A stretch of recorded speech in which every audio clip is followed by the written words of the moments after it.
দয়ার নবী আমার, মায়ার নবী আমার 63 বছর জিন্দেগি এই কালেমার দাওয়াত দেওয়ার কারণে তায়েফের দুষ্ট কাফের নবীজির শরীরে এত পরিমাণ পাথরের আঘাত করলো, এত পরিমাণ পাথরের আঘাত, নবীজি কখনো হুঁশ কখনো বেহুশ। সঙ্গে ছিল যায়েদ ইবনে হারেস রাদিয়াল্লাহু তাআলা আনহু। যায়েদ একবার নবীজির ডান দিকে যায়, আর একবার নবীজির বাম দিকে যায়, আর একবার সামনের দিকে যায়, আর একবার পিছনের দিকে যায়। দয়ার নবী আমার, মায়ার নবী আমার যায়েদকে ডাক দিয়ে বলেন, রে যায়েদ, একবার ডান দিকে যাও আর একবার বাম দিকে যাও রে যায়েদ।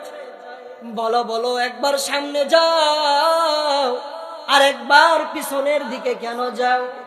যায়েদ রাদিয়াল্লাহু তাআলা যায়েদ ইবনে হারেস বলেন, ইয়া রাসূলুল্লাহ, ইয়া হাবিবাল্লাহ, যখন ডান দিকে যাই মনটা বলে বাম দিক থেকে কে যেন আপনাকে পাথরের আঘাত মারতেছে, আবার যখন বাম দিকে যায় আমার মন বলে সামনের দিক থেকে কে যেন আপনাকে পাথরের আঘাত করবে রে ইয়া রাসূলুল্লাহ।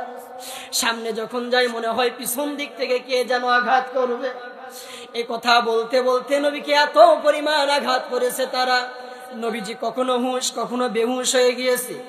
নবীজি এবার যায়েদ ইবনে হারেসকে ডাক দিয়ে বলে, রে যায়েদ, এ যায়েদ, একটু কি পানির ব্যবস্থা করতে পারবা রে যায়েদ? একটু কি পানির ব্যবস্থা করতে পারবা? যায়েদ ইবনে হারেস তায়েফের বাড়ির দিকে রওনা হয়েছে। তায়েফবাসীকে ডাক দিয়া বলে, রে তায়েফের মানুষ, একটু পানি দাও, আমার নবী পিপাসায় বড় ক্লান্ত হয়ে গিয়েছে। যায়েদ ইবনে হারেস যখন এই কথা বলছে, তায়েফের একটা দুষ্টু কাফের ডাক দিয়া বলে, রে যায়েদ, পানি তুমি যদি পান করো তাহলে না,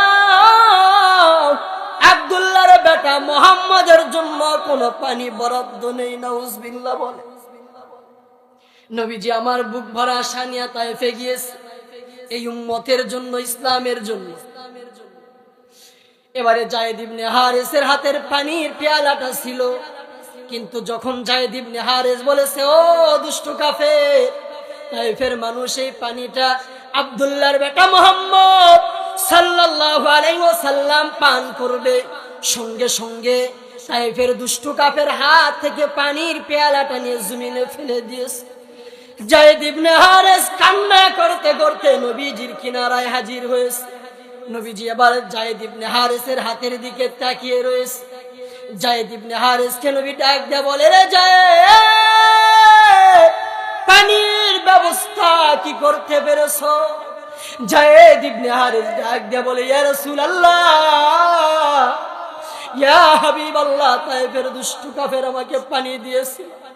যে মাত্র শুনছে আব্দুল্লাহর বেটা মুহাম্মদ সাল্লাল্লাহু আলাইহি ওয়াসাল্লাম পানি পান করবে, সঙ্গে সঙ্গে আমার হাত থেকে পানির পেয়ালাটা নিয়ে ফেলে দিয়েছে। নবীজি কথা শোনার পর নবীজি আমার কান্না করে দিয়েছে আর বলতেছে, রে যায়েদ, আগে যদি জানতাম তায়েফের দুষ্টু কাফের আমার উপরে এত নির্যাতন করবে, এত আমাকে আঘাত করবে, যায়েদ রে, কালেমার দাওয়াত নিয়ে তায়েফে আসতাম না। ওইদিকে জিবরাইল ফেরেশতা 600 নূরের ডানা নিয়ে নবীজির কিনারায় হাজির হয়ে গিয়েছে। ডাক দিয়া বলে, ইয়া রাসূলুল্লাহ, ইয়া হাবিবাল্লাহ, আমার আল্লাহ আমাকে 600 নূরের ডানা দান করছে। কথা বলেন কয়টা? সবাই বলেন কত? 600 নূরের ডানা দান করছে। একটিবার শুধু অনুমতি দিন, আমি তায়েফবাসীকে তছনছ করে ধ্বংস করে দিব। দয়ার নবী আমার, মায়ার নবী আমার ডাক দিয়া বলে, রে হে ভাই জিবরিল, আজকে যদি তায়েফবাসীকে তুমি ধ্বংস করে দাও, আগামী কালকে আমি কার দ্বারে দ্বারে কালেমার দাওয়াত পৌঁছাবো? আল্লাহু আকবার বলে। সেই নবীর উম্মত আপনি আর আমি। মাথায় লোহার হেলমেট পরা ছিল। নবীজিকে দুষ্টু কাফেররা, যেই নবীজের শরীরে মুসা নাসি পর্যন্ত পরা হারাম ছিল। আল্লাহু আকবার বলেন, আর জবান খুলে বলেন আল্লাহু আকবার। যেই নবীজির শরীরে কি মশা মাছি পর্যন্ত পরা কি ছিল? হারাম ছিল। সেই নবীজির শরীর থেকে এমন কোন জায়গা নেই দুষ্ট কাফেররা পাথরের আঘাত করে নাই।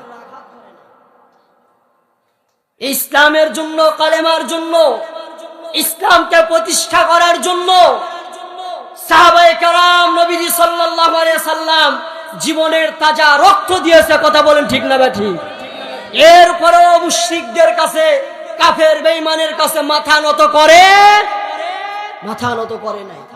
একই হাত দিয়ে নবীজি ইহুদির হাত মালিশ করে দিয়েছে থাপ্পড় খাওয়ার পর। আবার এই হাত দিয়ে তরবারি নিয়ে যুদ্ধ করেছে। আল্লাহু আকবার বলেন।